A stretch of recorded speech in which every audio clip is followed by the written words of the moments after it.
Agora quero falar de estrada e de um dado alarmante, tá? De um dado alarmante. A Polícia Rodoviária Federal constatou que o Paraná está entre os 3 estados com os trechos mais perigosos do Brasil. Por isso, a nossa equipe percorreu o trecho entre Curitiba e Ponta Grossa, que registrou mais de 4.500 acidentes e 80 mortes em menos, sabe de quanto tempo? 3 anos, gente. A linha verde não é apenas motivo de reclamação pelo trânsito lento e obras antigas. Aqui também existe um outro problema, ainda mais grave: os acidentes. Uma coleção de histórias trágicas, famílias em luto. Não deu tempo de entregar a lembrancinha do Dia dos Pais. Aos 5 anos de idade, o Gabriel pediu para falar sobre o pai dele, o Diogo Cezezek, de 28 anos. Eu vou sentir saudade dele, mas é tatu Jesus, mas eu adoro ele. Foi horrível, foi a pior notícia que acho que, sabe, não tem explicação para falar da dor, do sentimento, né? De como falar para os meus filhos isso, né? Porque eu tinha que explicar para eles que simplesmente eles ficaram sem pai. No caso da Camila, o ex-companheiro, amigo e pai dos filhos dela morreu nesse acidente bem na linha verde. Esse é só um exemplo de cenas que fazem da linha verde um dos trechos mais perigosos de Curitiba, respondendo a 10% dos óbitos em 2022. Os dados são da Prefeitura de Curitiba e mostram que no mesmo ano a capital teve 166 mortes no trânsito. Apesar de alto, ainda assim o número apresenta uma queda em relação ao ano anterior, quando foram 168 mortes. O estudo também revela quem são os mais vulneráveis no trânsito de Curitiba. Os motociclistas continuam liderando essa estatística, chegando a mais de 38% dos óbitos no último ano. Mas os pedestres também aparecem em risco. Teve uma alta de 9,5%, comparando os 2 últimos anos de morte no trânsito envolvendo esse público. A gente percebe que houve um aumento do serviço de delivery, mais motociclistas transitando. Então, como tem mais motociclistas transitando, estatisticamente tem mais probabilidade de morrerem, né?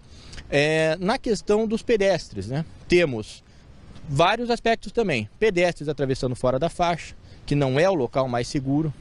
Temos, às vezes, um desrespeito ao pedestre. Quem circula a pé pela cidade reclama da falta de segurança. Muitas vezes eles atravessam o sinal verde em alta velocidade e atropelam os que estão passando, né? O que aconteceu com você? Você disse que quase foi atropelado. Eu fui quase atropelada por uma moto. Eu estava fazendo o sinaleiro, como eu sempre faço panfletagem, e o motoqueiro não me viu.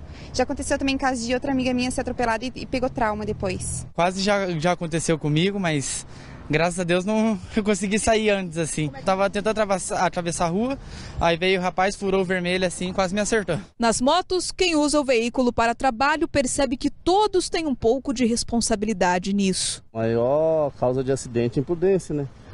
Até por parte dos motoboys às vezes, né? Que sai cortando para agilizar o serviço.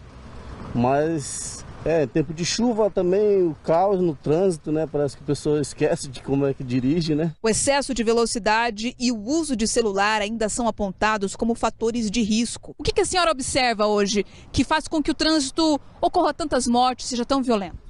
Eu acho que é imprudência. Imprudência. Todo mundo está com muita pressa e corta caminho. Você pode parar no sinal aí, a primeira coisa que o cara faz é pegar, dar uma olhadinha no celular. Ou quando tá numa linha reta mesmo, a pessoa tá... Acho porque, eu tô na preferencial, posso dar uma olhada no celular. Daí é a hora que, às vezes, aparece alguém na frente ali, acontece um acidente. Já bati a moto já porque o motorista estava no celular. Daí ele freou na minha frente, eu tive que jogar a moto pro lado e cair com a moto. A pesquisa também mostra que a sexta à noite é o dia e período mais críticos no trânsito, quando os acidentes acontecem com mais frequência em Curitiba. As pessoas saem mais, as pessoas às vezes acabam ingerindo substâncias entorpecentes, como por exemplo bebidas alcoólicas, em maior quantidade. Período que as pessoas saem para baladas, período noturno, o famoso sextor. Então agora o final de semana está começando. Então todos esses fatores no sábado, muitas pessoas não vão trabalhar. Então isso faz com que haja um relaxamento do comportamento seguro. A Secretaria de Defesa Social e Trânsito também defende que ações de engenharia, educação e sinalização reduziram o número de mortes nos últimos 10 anos. De 2011 para cá, a queda é de quase 50%. Pelo número de óbitos, detecta um lugar, por exemplo. O cruzamento de rua tal com rua tal. A parte do comitê de engenharia vai até esse local e faz uma análise. Aqui a gente precisa colocar semáforo, aqui a gente precisa colocar uma lombada, aqui a gente precisa colocar uma rotatória. Comitê de educação, vamos promover mais ações educativas, campanhas educativas com foco em, por exemplo, pedestres, com foco em motociclistas. E quem está no trânsito sabe que isso tudo ainda precisa melhorar, principalmente no comportamento de quem circula pela cidade. Educação, né? Educação. É consciência de cada um. As regras de trânsito existem para isso. Não existem para limitar a nossa liberdade, mas para permitir que o outro viva. Bom, eu anunciei uma reportagem, entrou essa outra reportagem falando da violência no trânsito aqui em Curitiba, que teve uma queda até. Mas agora sim você vai ver então a reportagem da estrada. Porque a Polícia Rodoviária Federal constatou que o Paraná está entre os 3 estados com os trechos mais perigosos do Brasil. Por isso, a nossa equipe percorreu o trecho entre Curitiba e Ponta Grossa, que registrou mais de 4.500 acidentes e 80 mortes em menos de 3 anos. Agora sim, a reportagem correta no ar. O sentimento é de insegurança para quem tem que trafegar pela BR-277 saindo de Curitiba, sentido interior do estado, Ponta Grossa. Isso porque já se tornou frequente cruzar com acidentes graves no meio da rota. Estrada boa, o negócio aí é os acidentes, né? Mais atenção, esses trem aí que muita correria de certos motoristas. Devido ao excesso de, principalmente carro, e às vezes acaba ocasionando algum acidente. E o que impressiona mesmo são os números de acidentes nesse trecho da BR-277 sentido Ponta Grossa. Segundo dados da PRF, nós estamos onde começa um dos pontos mais críticos, aqui no quilômetro 111 até o quilômetro 119. Segundo dados da PRF, de 2021 até o dia 12 de setembro deste ano, 2023, foram 158 acidentes e 10 mortes registradas entre esse trecho. E neste mesmo período, outros pontos também estão na lista dos mais críticos. Logo no começo da 277, entre os quilômetros 101 e 109, foram 139 acidentes e 5 mortes registradas. Já entre os quilômetros 121 e 129, foram 139 acidentes e 7 mortes. No geral, na BR-277, foram 20 mortes em 2021, 17 em 2022 e 5 em 2023, até o último levantamento da PRF.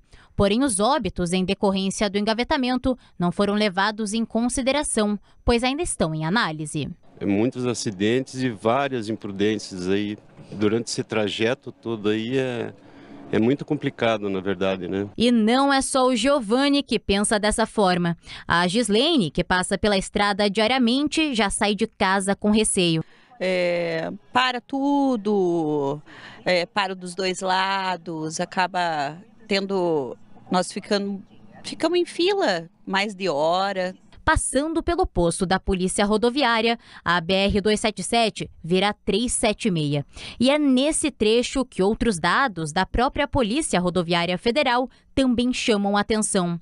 No total, na 376, foram 9 mortes em 2021, 25 em 2022 e 7 em 2023, até o último levantamento da PRF. E a nossa equipe de reportagem seguiu aqui com destino a Ponta Grossa. Nós já estamos no município e chegamos em outro ponto crítico, segundo a PRF, que é justamente entre os quilômetros 499 e 490. De 2021 até o início de setembro deste ano, foram 169 acidentes e 7 mortes registradas. Imprudência, neblina, sinalização. São vários os fatores que podem ocasionar nos acidentes, mas segundo essa especialista em gestão urbana, existem formas de controlar a situação. O primeiro ponto é duplicação. A gente sabe que nem todas as rodovias podem ser duplicadas, mas o primeiro ponto é a duplicação. E o segundo é investir em infraestrutura para outros modais, como é o caso do ferroviário, né? Então, a cada 100 vagões você tira 357 caminhões das rodovias. Dado super importante, né? Olha, viajar é bom, né? É gostoso pegar o carro e sair pelas estradas, mas hoje em dia a gente tem que pensar um pouco mais antes de sair, né? E tomar muito cuidado sempre, né? Porque, na verdade, a responsabilidade no trânsito é de todos nós, né?